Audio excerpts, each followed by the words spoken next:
नमस्कार, स्वागत है आप सभी का देवभूमि समाचार में। मैं आपके साथ निकिता कश्यप। बुलेटिन की शुरुआत करते हैं। खबर देहरादून से है, जहां मुख्यमंत्री पुष्कर सिंह धामी ने मुख्यमंत्री आवास परिसर में शहद निकालने की प्रक्रिया का अवलोकन किया है और जहां इस वर्ष परिसर में मात्र 45 दिनों के भीतर 520 किलोग्राम शहद का उत्पादन किया गया, जो कि मधुमक्खी पालन की संभावनाओं को दर्शाता है। तो वहीं मुख्यमंत्री पुष्कर सिंह धामी ने कहा कि उत्तराखंड के पर्वतीय और वन क्षेत्रों में शहद उत्पादन के लिए अपार संभावनाएं हैं और इसे बड़े स्तर पर बढ़ावा भी दिया जा सकता है। जहां मुख्यमंत्री पुष्कर सिंह धामी ने निर्देश दिए हैं कि वन क्षेत्रों में बी बॉक्स की स्थापना की जाए और जहां प्रभावी नीतियां भी तैयार की जाएं, जिससे कि स्थानीय लोगों को रोजगार के अवसर मिल सके। उन्होंने कहा कि मुख्यमंत्री स्वरोजगार योजना के तहत मधुमक्खी पालन को प्राथमिकता दी जाएगी और जिससे कि जुड़े किसानों व उद्यमियों को विशेष सब्सिडी भी सरकार मुहैया कराएगी।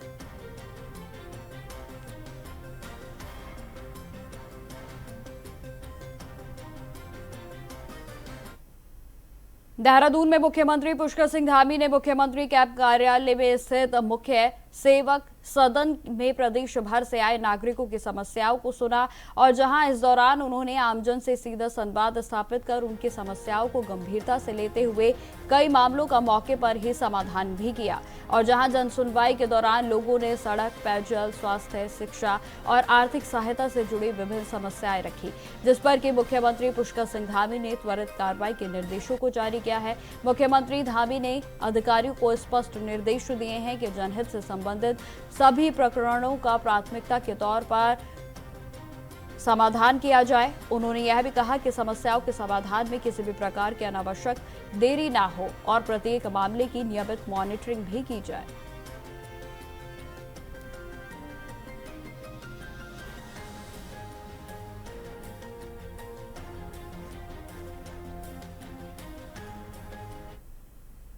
ऋषिकेश में प्रदेश के पर्यटन सांस्कृतिक मंत्री सतपाल महाराज ने चारधाम यात्रा पर जाने वाले यात्रियों के पंजीकरण के लिए ऋषिकेश में स्थित ट्रांजिट कैंप का औचक निरीक्षण किया और जहां उन्होंने ऋषिकेश के बस टर्मिनल के पास स्थित सबसे बड़े ट्रांजिट कैंप और जांच केंद्र में पहुंचकर व्यवस्थाओं का जायजा लिया है। आपको जानकारी देते चले कि निरीक्षण के दौरान पुलिस कंट्रोल रूम में वायरलेस सेट न होने पर उन्होंने नाराजगी जताई है। तो वहीं एसएसपी परमिंदर सिंह डोभाल से दूरभाष पर वार्ता करते हुए तत्काल वायरलेस सेट को उपलब्ध कराने के निर्देश जारी किए गए हैं। और जहां मंत्री सतपाल महाराज ने यात्री विश्राम कैंपों का भी निरीक्षण किया है और जहां यात्रियों से बातचीत कर व्यवस्थाओं का फीडबैक भी उनकी ओर से लिया गया और जिस पर कि यात्री संतुष्ट नजर आए हैं। लेकिन आपको यह भी जानकारी दे दें कि उनका कहना है कि जैसे जैसे गर्मी बढ़ेगी यात्रियों की संख्या में भी इजाफा होगा और इसलिए सभी व्यवस्थाएं पहले से ही मजबूत रखी जाएं। तो ये निर्देश उनकी ओर से अधिकारियों को दिए गए हैं।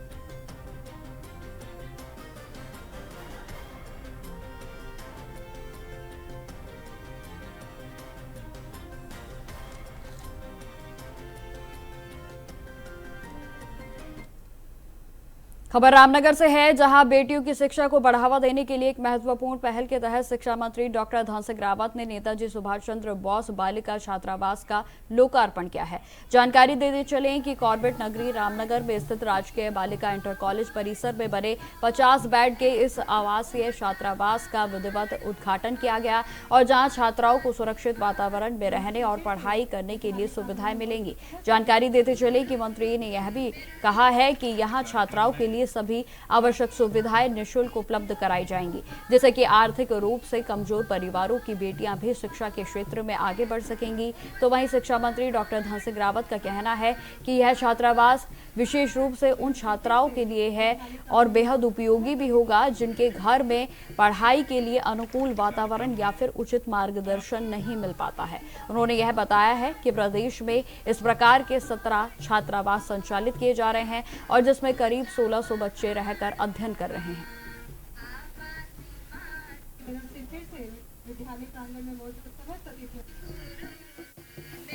आज रामनगर में हमने नेताजी सुभाष चंद्र बोस जो बालिका छात्रावास है इसका लोकार्पण किया। इसमें 50 लड़कियां यहाँ पे पढ़ाई करेंगी। इनके लिए हॉस्टल की सुविधा फ्री है, रहना फ्री है इनके लिए पूरी व्यवस्था सरकार की तरफ से है। और ये ऐसे बच्चे हैं जिनके कि घर में कोई भी पढ़ाने वाला नहीं है, ऐसे बच्चों को शिक्षा विभाग ने पूरे प्रदेश में 17 हॉस्टल बना रखे हैं और लगभग 1600 बच्चे हमारे इन हॉस्टलों में पढ़ाई कर रहे हैं। खबरों में आगे बढ़ते हैं। खबर डोईवाला से है, जहां स्थित शहीद दुर्गा मल राजकीय स्नातकोत्तर महाविद्यालय में स्थापना के 25 वर्ष पूरे होने पर रजत जयंती महोत्सव धूमधाम से मनाया गया और जहां कार्यक्रम में हरिद्वार के सांसद त्रिवेंद्र सिंह रावत सहित कई गणमान्य लोग उपस्थित रहे। जानकारी देते चले कि समारोह का शुभारंभ दीप प्रज्वलन के साथ हुआ और जिसके बाद छात्र छात्राओं ने रंगारंग सांस्कृतिक प्रस्तुति से सभी का मन मोह लिया। कार्यक्रम के दौरान गढ़वाली लोक गायक गजेंद्र सिंह राणा के गीतों ने विशेष आकर्षण बटोरा, तो वहीं पूरे माहौल को उत्सव में बना दिया और जहां इस अवसर पर उत्कृष्ट प्रदर्शन करने वाले विद्यार्थियों को सम्मानित भी किया गया है।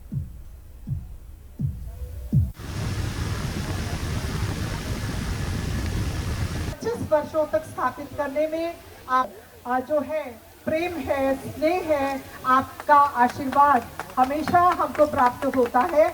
आपका 24 तो और स्वागत है।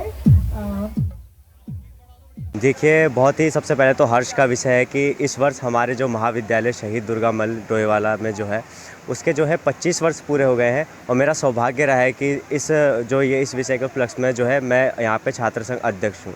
तो हम ये 2 दिवसीय कार्यक्रम हमने किया था। एक दिन हमारे महाविद्यालय का वार्षिक उत्सव था और आज जो है हमारा छात्र संघ समारोह है और इस छात्र संघ समारोह में हमारे यहाँ सभी बहुत खुशी से मना रहे हैं। हमारे विधायक जी, माननीय विधायक जी, माननीय सांसद जी और कर्नल कोटियाल जी और भी कई सारे अतिथि जो हैं उनके साथ हम यहाँ पर सम्मिलित हुए हैं, हमारे साथ सम्मिलित हुए हैं और सभी छात्र छात्राएँ बहुत उत्साहित हैं इस कार्यक्रम को लेकर। इस महाविद्यालय के पहली ईंट लगते हुए मैंने देखी है। पहले प्रधानाचार्य मुझे आज भी याद है, जोशी जी थे। मिसरवाला प्राथमिक विद्यालय में चलता था और 90 बालिकाएं थी और आज लगभग 1500 से ज़्यादा बच्चे यहाँ पर पढ़ रहे हैं। बीएससी हो गया है, पीजी क्लासेज चल रही हैं और पीजी साइंस कॉमर्स की ओर ये महाविद्यालय बढ़ रहा है। डोईवाला महाविद्यालय के नाम से स्थापित हुआ था और अमर शहीद दुर्गामल जी के नाम से आज ये स्नातकोत्तर महाविद्यालय संचालित हो रहा है, जिन्होंने देश के लिए अपने प्राणों की आहुति दी। इस अवसर पर मैं स्वर्गीय नित्यानंद स्वामी जी, जो अंतरिम सरकार में पहले मुख्यमंत्री थे, जिनकी घोषणा के अंतर ये महाविद्यालय स्थापित हुआ, उनको भी मैं निश्चित रूप से याद करना चाहूँगा और तमाम जो बच्चे हैं यहाँ पर उनको बहुत बधाई और शुभकामनाएं देना चाहूँगा। जो यहाँ पर आचार्यगण हैं उनको बहुत शुभकामनाएं देना चाहूँगा। सर, लंबे समय से सुन रहे हैं, प्रयासरत हैं क्योंकि उसकी एक प्रक्रिया है, तो विधायक जी भी उसके लिए प्रयासरत हैं और मैं भी उसके लिए कोशिश करूँगा कि यहाँ पर MSc चले। बहुत सुंदर है, हमारे बच्चे बहुत अच्छे हैं, हमारा भविष्य बहुत अच्छा है। मैं उन सबको बहुत बधाई देता हूँ।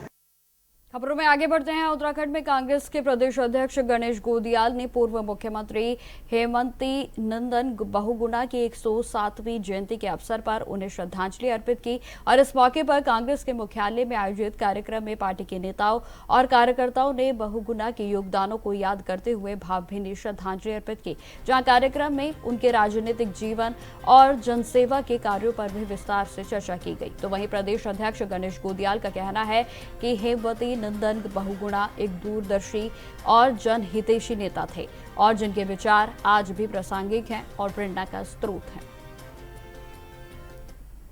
जी, मैं आज स्वर्गीय हेमवती नंदन बहुगुणा जी को हम सब लोगों ने याद किया। वो पहाड़ के वास्तविक रूप में सपूत थे। पहाड़ का दर्द उनके मन में पहले से रहा और उन्होंने एक पहाड़ी होने का वो कहते थे कि हिमालय टूट सकता है पर झुक नहीं सकता, लेकिन हिमालय टूटकर भी मैदानों को जीवन देता है। मैदान में उपजाऊ ज़मीनें वो हिमालय टूटकर पैदा करता है। तो इसलिए उनका ये विचार बहुत बृहद और बहुत बड़ा विचार था और वो हिमालय के समान ही बिल्कुल मजबूत इच्छा शक्ति रखने वाली शख्सियत थे। हम सब आज इस मौके पर उन्हें सादर श्रद्धा सुमन अर्पित करते हैं।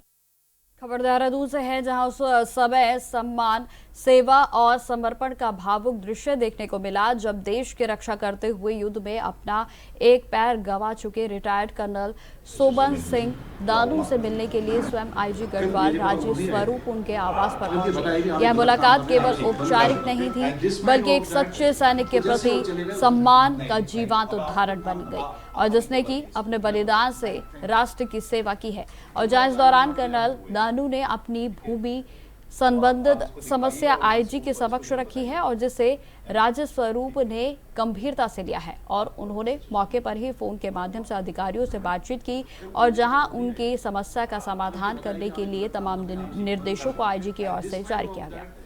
जैसे वो चले गए उसने फिर काम नहीं अब आज फिर काम कर अभी करवाइए इसको। मैं बता थैंक्स मैं तो I will not be able हुए हैं, ठीक है। तो आप इसको दिखवाइए और इसको जरा बताइएगा, है ना, ठीक है। आप SHO से मिल लीजिए, लाओ माफ करिए। कल मेरे पास वो भी आए थे, आप ये बताइए कि आप एक गलत काम कर रहे हैं, आप बंद कर दें। डिस्पाइट ऑफ दैट जैसे वो चले गए उसने फिर काम नहीं अब आज फिर काम कर अभी करवाइए इसको। मैं बता थैंक्स मैं तो I will not be able हुए। खबरों में आगे बढ़ते हैं। केदारनाथ धाम यात्रा 2026 में श्रद्धालु की जबरदस्त आस्था देखने को मिल रही है, और जहां 22 अप्रैल 2026 को कपाट खुलने के बाद मात्र 4 दिन के भीतर ही रिकॉर्ड तोड़ यानी कि 1,24,782 श्रद्धालुओं ने बाबा केदार के अब तक दर्शन कर लिए हैं। यह आंकड़ा न केवल श्रद्धालुओं के उत्साह को दर्शाता है, बल्कि यात्रा व्यवस्थाओं की मजबूती, सुव्यवस्थित संचालन को भी प्रमाणित करता है। यात्रा के सुचारू संचालन के लिए जिला प्रशासन के द्वारा व्यापक इंतजाम किए गए हैं, और जिसमें हेलीपैड, ट्रैक रूट और संभावित ट्रैफिक प्रभावितों के क्षेत्रों को प्रशासनिक एवं पुलिस बल की तैनाती पूरे तरीके से शामिल है। साथ ही साथ आपको जानकारी देते चलें कि कंट्रोल रूम के माध्यम से पूरी यात्रा पर लगातार नजर रखी जा रही है, जिससे हर स्थिति पर तुरंत नियंत्रण संभव हो पा रहा है।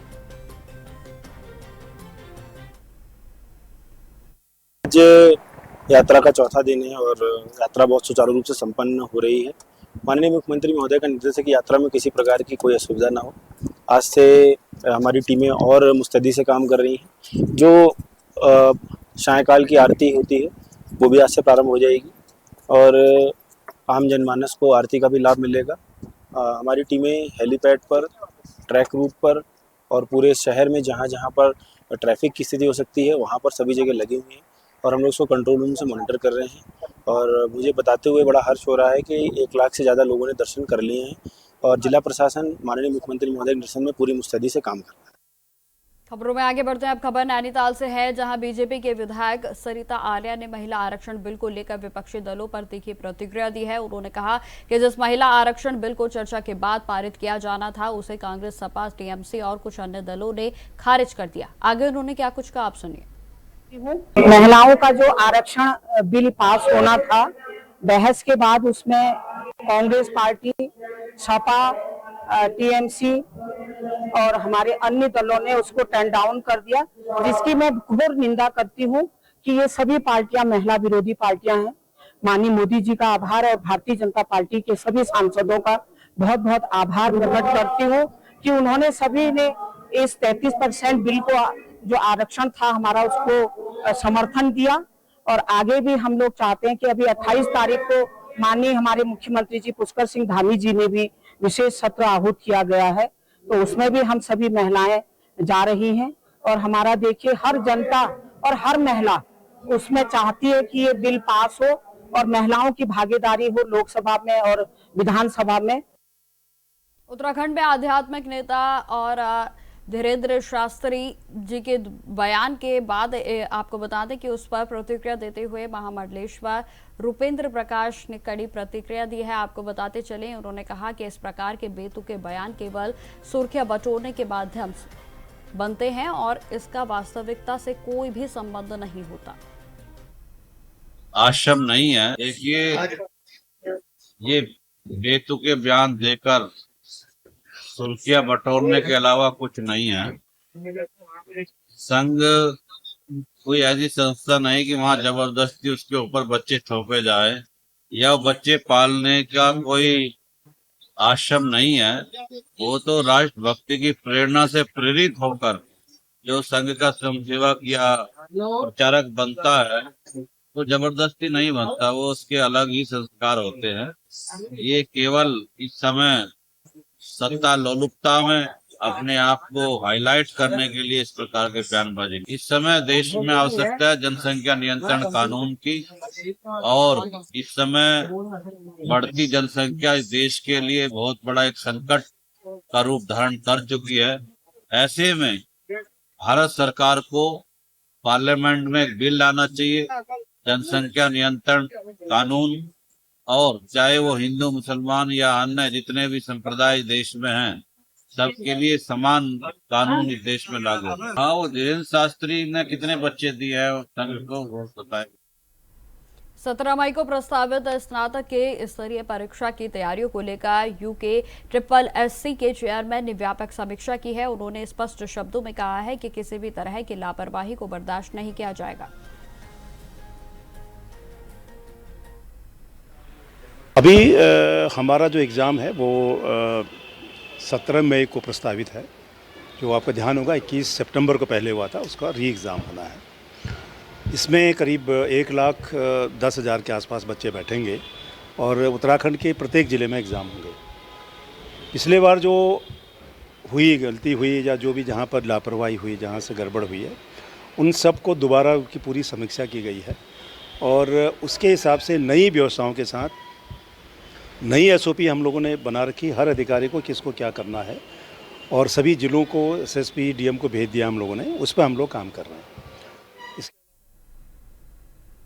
खबरों में आगे बढ़ते हैं। जनपद उधम सिंह नगर में जशपुर के क्षेत्र में लगातार बढ़ती गर्मी के बीच बिजली की कटौती से लोगों का जनजीवन पूरे तरीके से प्रभावित हो रहा है और इसी समस्या को लेकर राजपुर क्षेत्र के जिला पंचायत सदस्य नईम अहमद के नेतृत्व में स्थानीय लोगों ने बिजली घर पहुंचकर वहां उनके खिलाफ जमकर नारेबाजी भी की। पिछले कुछ समय से अघोषित विद्युत कटौती की जा रही है। दिन भर आदमी अपने काम धाम में व्यस्त होकर शाम को आराम करने के लिए अपने घर में जाता है और रात भी पूरी रात 4 घंटे 5 घंटे ग्रामीण क्षेत्र में और शहरी क्षेत्र में भी लाइट गायब है। देहरादून में जिला योजना 2026 से 27 के प्रभावी क्रियान्वयन को लेकर मुख्य विकास अधिकारी अभिनव शाह ने विकास भवन में विभागीय अधिकारियों के साथ समीक्षा बैठक की और जहां बैठक में उन्होंने सभी संबंधित विभागों को निर्देशित किया है कि वे 1 सप्ताह के भीतर मदवार विस्तृत कार्य योजनाओं को प्रस्तुत करें।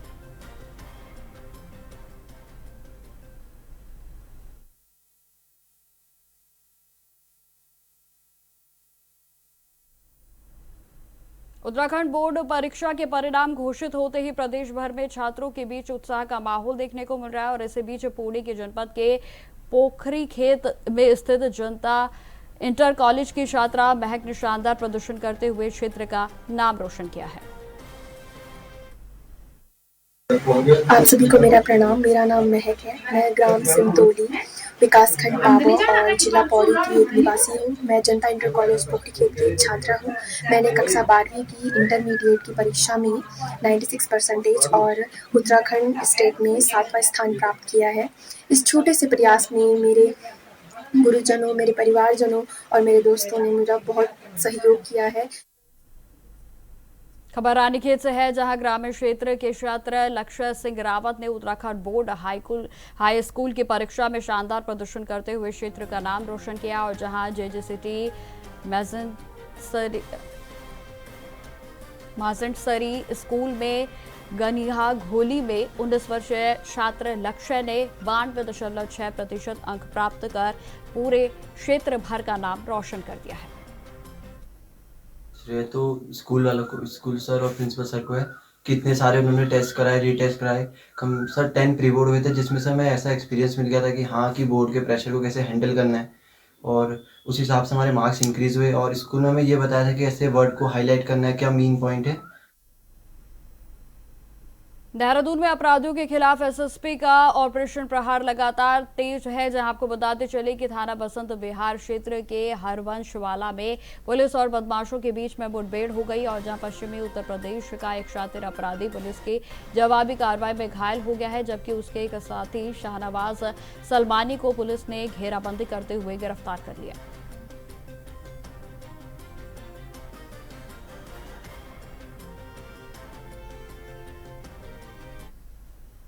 डोईवाला के क्षेत्र में कोतवाली पुलिस के द्वारा सार्वजनिक स्थानों पर शराब पीने और पिलाने वालों के खिलाफ सघन चेकिंग का अभियान को चलाया जा रहा है और इस दौरान सड़क किनारे खुले में गाड़ियों में शराब सेवन कर रहे 14 व्यक्तियों को पुलिस की ओर से मौके पर पकड़कर थाने ले जाया गया और जहां पूछताछ के बाद सभी को भविष्य में ऐसी गतिविधियों से दूर रहने की सख्त हिदायत देने के बाद आपको बताते चले कि उन्हें छोड़ दिया गया है। हालांकि आपको बता दें कि पुलिस की ओर से साफ तौर पर कहा गया है कि क्षेत्र भर में इस तरीके के अभियान लगातार जारी रहेंगे। खबर रुड़की से है, जहां मंगलोर कोतवाली क्षेत्र के ग्राम घोसीपुरा में शुक्रवार की देर रात खनन माफियाओं के द्वारा एक व्यक्ति के साथ मारपीट की घटना सामने आई और जहां आरोप है कि अवैध खनन का विरोध करने पर पीड़ित को निशाना बनाया गया और जिससे कि उसके शरीर पर तमाम चोटें भी आई हैं। खनन रोक रहे थे, कल रास्ते में रास्ता बंद कर रखा था, हम लाड मशीन निकाल रहे थे वहां को और उन्होंने कल आज सुबह मारपीट की।